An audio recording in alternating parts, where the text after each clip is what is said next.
My name's Abigail, and I'm going to be speaking and sharing some things with you guys this morning. I'm really excited to bring some things that God put on my heart, so we're going to dive right into that today. And I'm going to jump right into a story in the Bible that has been my least favorite Bible story my whole life. I was really blessed to grow up in a home where, I heard about Jesus from the time I was born.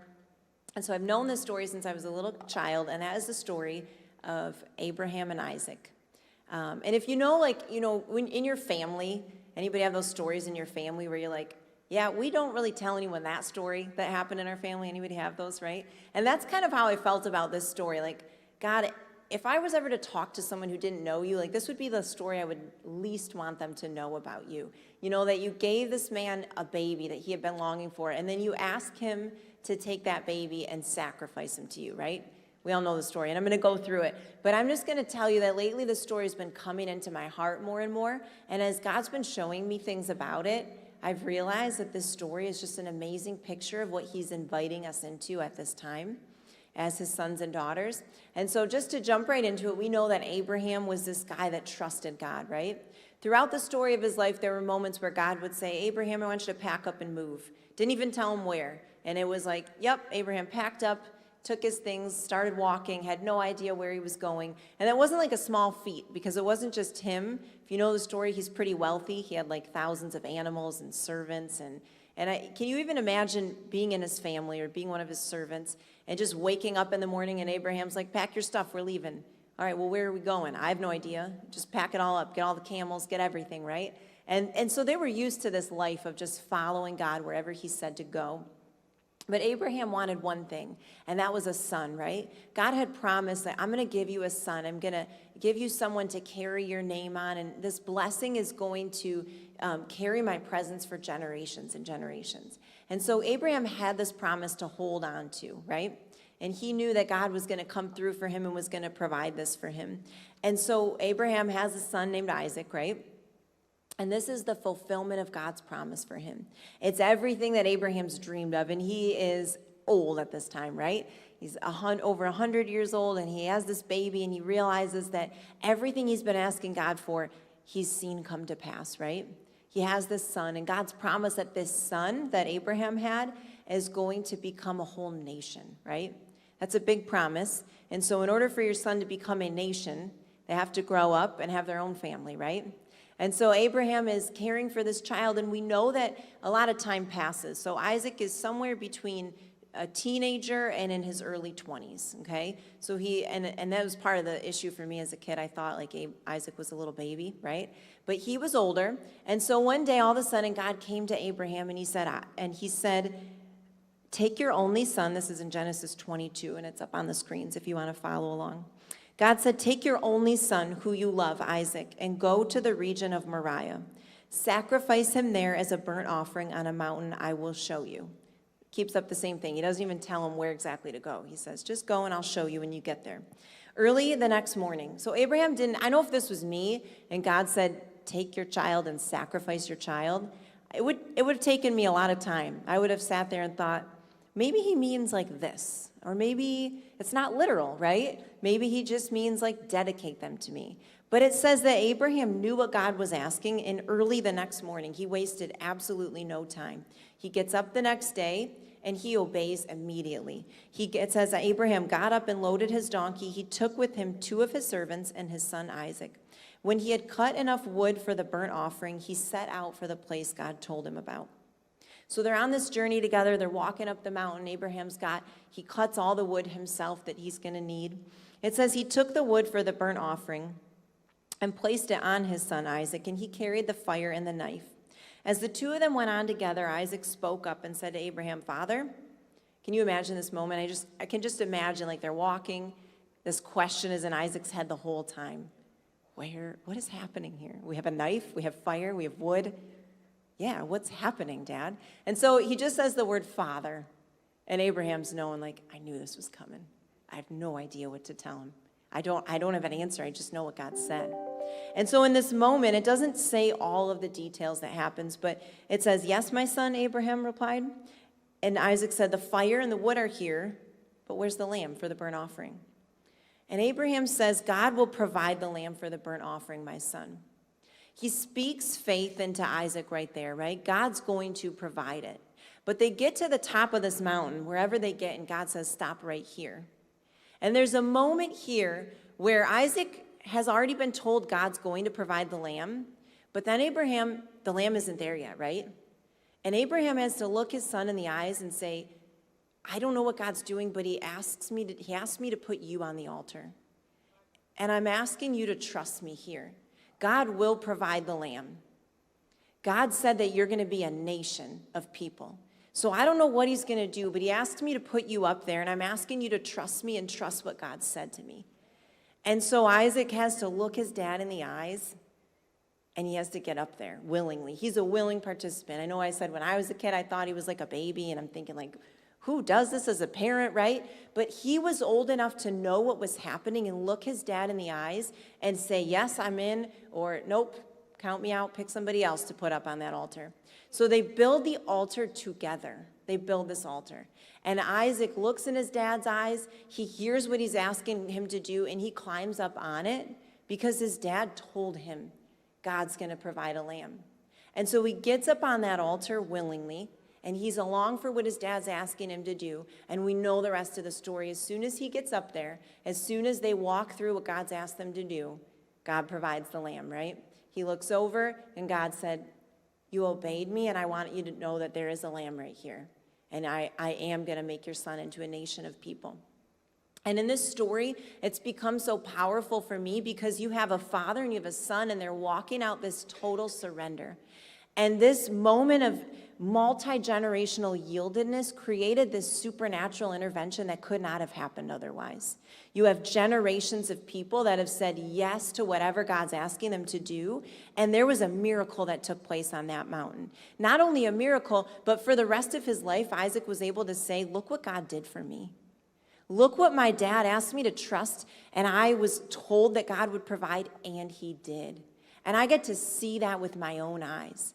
And so you have Isaac and you have Abraham, and suddenly there's this moment that Isaac has for himself. He's heard the stories of his dad packing up and moving, right? And he's heard of how God came through for his dad. But suddenly in this moment, when he was willing to step up on that altar himself, he got an experience where he realized and learned through his own experience, not just what he had heard and been told, God will come through for me. I know because I saw it happen with my own eyes. And my life was on the line in that moment, and he came through for me.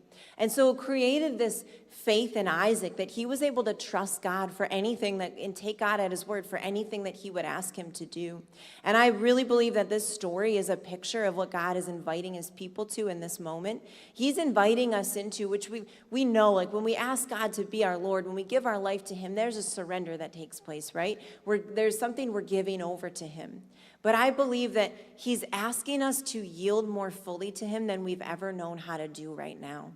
And there's something special in this invitation where he's asking us as a people, as his sons, as his daughters, to say, I'm willing to climb up on that altar. I'm willing to give you everything. I'm willing to yield fully in this moment and trust that you're going to do something amazing with my life. There's another story in the Bible that I want to share with you quickly, and that's in 1 Samuel chapter 1. It's this amazing woman, and her name was Hannah. And she actually had a desire for the same thing Abraham did. She didn't have a child. And she was in this place where not only did she not have a child, not only was she longing for that and was she asking God for that, but she had a situation where people were making her life difficult because she didn't have that. And so it says that she went to the temple one year as they were doing sacrifices and celebrating, and she just knelt before the Lord and she poured out her heart to him. And she had wanted a son or a daughter. She had asked for a son because she wanted a child, right? Have you ever asked God for something because you wanted it? We've all been there, right? There's things that we want and we ask God for them. And so she went to the altar asking God, God, this is what I want. But she came away from that altar with a yieldedness that she didn't have before. So it says that she got down on that altar and suddenly something snaps inside of her. She's been praying the same prayer over and over. Give me a son. Give me a son. God, give me a son. God, give us a child. She's been asking him for this over and over, but today her prayer changes. It says in 1 Samuel 1:11, Hannah made a vow saying, God, if you will look on your servant's misery and remember me and not forget your servant, but give her a son, then I will give him to the Lord for all the days of his life. And suddenly Hannah's prayer shifts from give me a child to God, I'm fully yielded to you, and I want what you want, and I'm asking you to do this. And something beautiful happens in that moment. And I've heard it said that God needed a prophet, and Hannah wanted a son. And when she submitted what she was asking to be fully yielded and give her son over to the Lord, her prayer was answered, and God got what he was longing for too, right? And so it's in that yieldedness that we're able to take everything that we want and lay it down and say, God, whatever you want. I know he's been showing me this in a really practical way in my life, and that has to do with anyone in here like real organized, they plan their life out, it helps you to be, maybe just me, but that's me, and I know something God's been sharing with me lately, and he's so gentle when he does it, but I was spending time with him one day, and I looked, and I had decided, like, he had from this time to this time, right? And I set aside like an hour to spend with him most mornings. And so when the hour was up, I looked at the clock, on the dot, on the hour, stood up, and it was like he just tapped me on the shoulder, and he was like, man, you're really yielded to that clock, aren't you? And I was like, yeah, I am, But he's been showing me just even the simplicity of, gosh, look how yielded we are to our schedule, to the time. When we tell someone like, hey, I'll meet you at this time. What if he asks us to do something and we're 5 minutes late?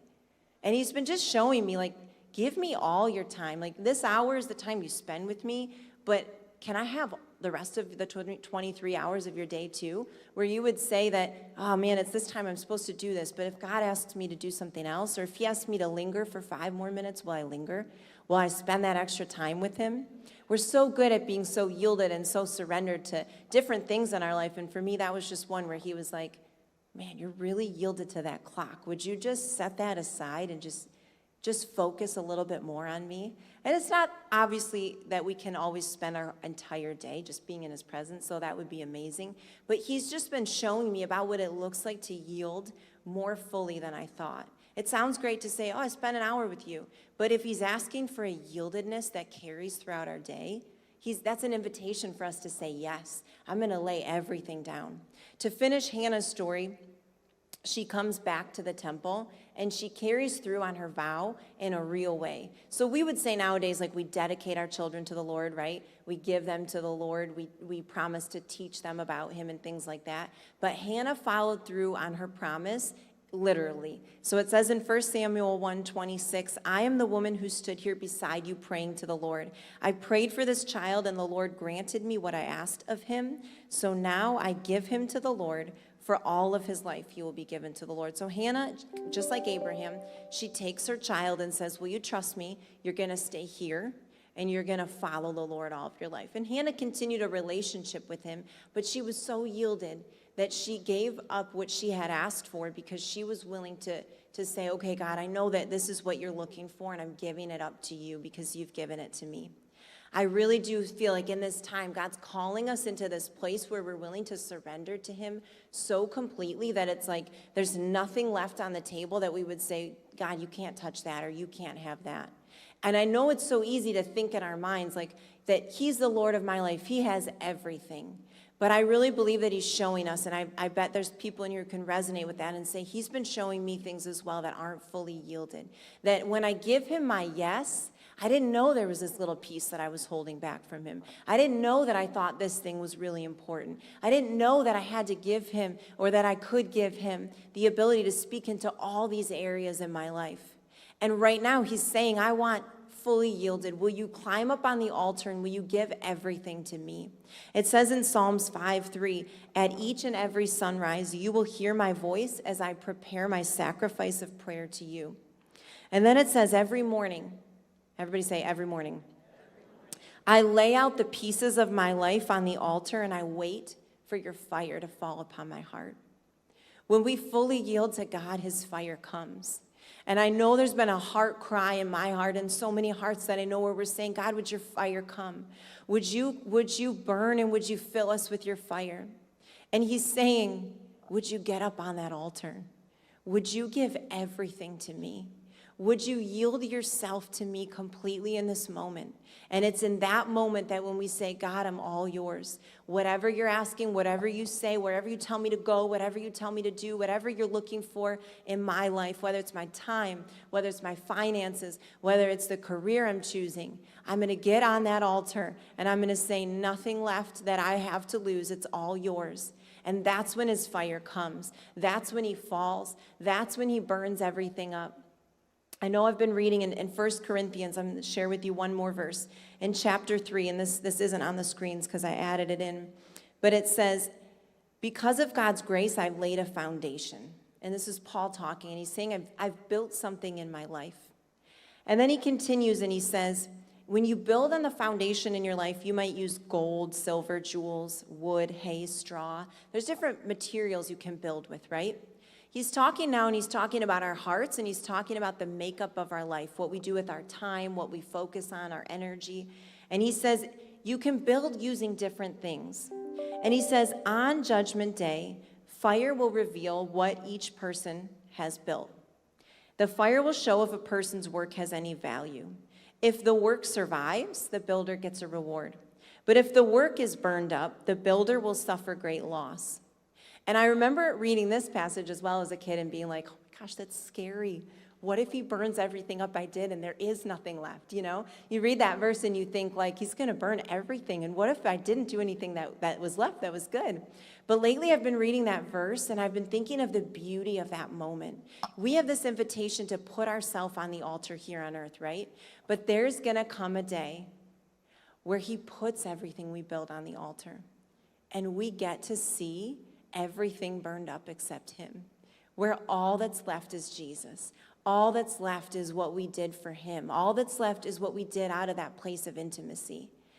And as people that are saying we're fully yielded to you, that's going to be an amazing moment.